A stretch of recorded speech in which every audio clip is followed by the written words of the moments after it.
عمر که بی عشق رفت هیچ حسابش مگیر، آب حیات است عشق در دل و جانش پذیر.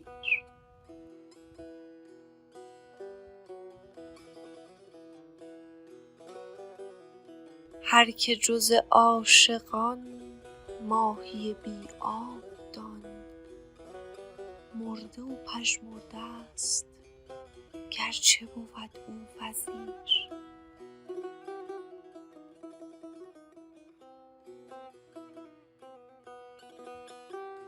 عشق چو بگشاد رخت سبز شود هر درخت،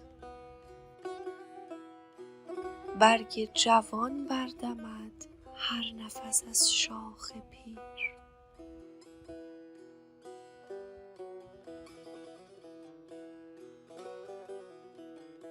هر که شود صید عشق کی شود او صید مرگ، چون سپرش مه بود کی رسدش زخم تیر.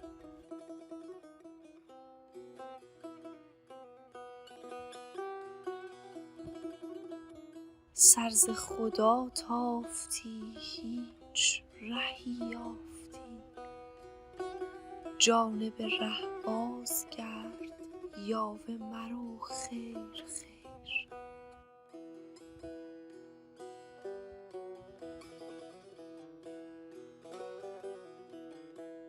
تنگ شکر خر بلاش ور نخری سرکه باش، عاشق این میر شو ور نشوی رو بمیر.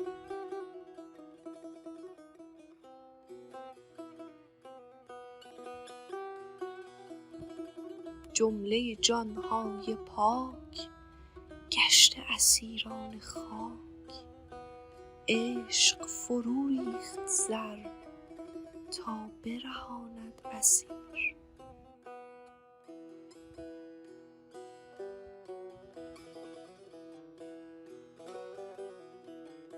ای که به زنبیل تو هیچ کسی نان نریخت، در بن زنبیل خود هم بطلب ای فقیر.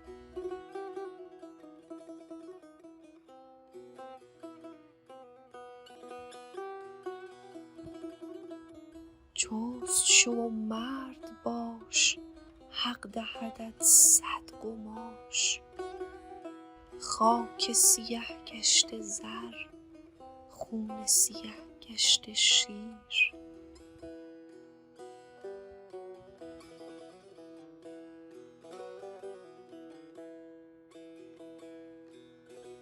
مفخر تبریزیان شمس حق و دین بیا، تا برهد پای دل ز آب و گل همچو قیر.